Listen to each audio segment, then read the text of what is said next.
এবার বাংলাদেশেই পাওয়া গেল এক চাখোর গরু। গরুটির চায়ের নেশা এতটাই প্রবল যে প্রতিদিন সন্ধ্যায় মাঠ থেকে বাড়ি ফেরার সময় নিয়ম করে তাকে পান করাতে হয় 1 কাপ চা।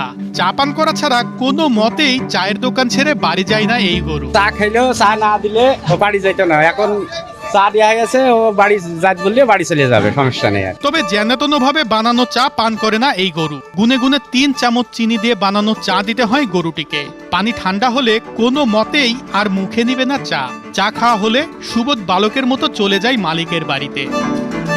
গত 2.5 বছর ধরে এমন ভাবে চা পান করে যাচ্ছে চুয়াডাঙ্গা সদর উপজেলার আরিয়া গ্রামের ইয়াসিন শেখের একটি গাভী। চা যতক্ষণ না দেবো ওখানে আমার ধরে রাখবে, যতক্ষণ চা না দেবো তখন যাবেও না এবং আমাকে চা বানাতেও দেবে না। এরকম গরুর এরকম চা খাওয়া, এই ঘটনাটা আমরা দেখিনি। অবলা জিনিস এই যে ওরে যে একটা চা খাওয়া নিশা, এইটা মানে একটা ধারণা করতে পারলাম। জানা যায় গাভীটির বয়স যখন আনুমানিক 3 থেকে 4 মাস, তখন মজা করে তাকে চা পান করান স্থানীয় এক লোক। সেই থেকে চায়ের নেশা পেয়ে বসে গরুটিকে।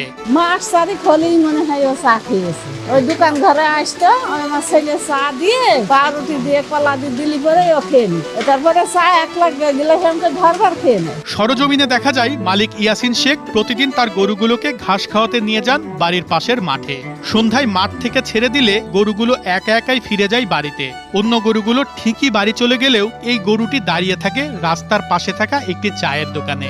যতক্ষণ না পর্যন্ত তাকে চা দেওয়া হয় ততক্ষণ চায়ের দোকানেই দাঁড়িয়ে থাকে গাভীটি। মাঝে মাঝে গরুটিকে কলা পাউরুটি দেওয়া হলেও চা না খাওয়া পর্যন্ত সে দোকান থেকে এক চুলও নড়ে না। চা পান করে আজকে 2 বছর থেকে 3-4 মাস বয়স থেকে ওর বয়স থেকে ও চা খায়। তো আমি যতবাল চা না দেবো সেতল যাবে না। পাউরুটি রুটি খাওয়ানোর পরে গা চা যতবাল দেবো মানুষের মতো ওয়াইট করবে, করে তারপরে চা খেয়ে গেও বাড়ির ভিতরে যাবে। স্থানীয়দের ভাষ্য মতে গরুটিকে চা না দেওয়া পর্যন্ত দোকান থেকে সরে না সে। চা দিতে বেশি দেরি হলে শিং দিয়ে দোকানে গুতোগুতিও করে গরুটি। চা খাওয়ার পর আপনা আপনি চলে যায় বাড়িতে। বেলা 2টার সময় গরু নিয়ে আসি, মাগরিবের আগে আমরা এখান থেকে হাঁটা দিই। সব গরু সব বাড়ির ভেতরে চলে যায়, আর ওই গরু চলে যায় দোকানে যাই চা খাবে। যদি চা আলা থাকে তাহলে ভালো, যদি না থাকে তো হাম্মা আমাকে খালি ডাকবে। চা না দিলে পরে ওই মাথা ঘোরাবে, নাড়াচাড়া করবে, ওই হেলিকপ্টার গুতা মারতে যাবে, না হলে ডাকবে, একটু অশান্তি করবে। ইয়াসিন শেখ জানান প্রায় 3 বছর ধরে চাখোর এই গরুটিকে লালন পালন করছেন তিনি। তার 2টি গরু থাকলেও চায়ের নেশা শুধুমাত্র এই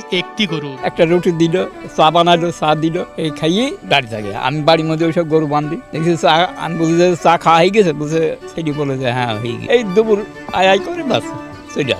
আমি প্রতিদিন এই দোকানে চা খেতে আসি, সেই সুবাদে প্রতিদিন থেকে আপনার এই যে গরুটা চড়াতে নিয়ে যায়। গরুর পালটা যখন আসে তখন সব গরুগুলা বাড়ির ভিতরে চলে গেল, এই গরুটা একটু ব্যতিক্রম। এটা হচ্ছে আপনার এসে সরাসরি আপনার এই যে চুলোর কাছে, চায়ের যে চুলো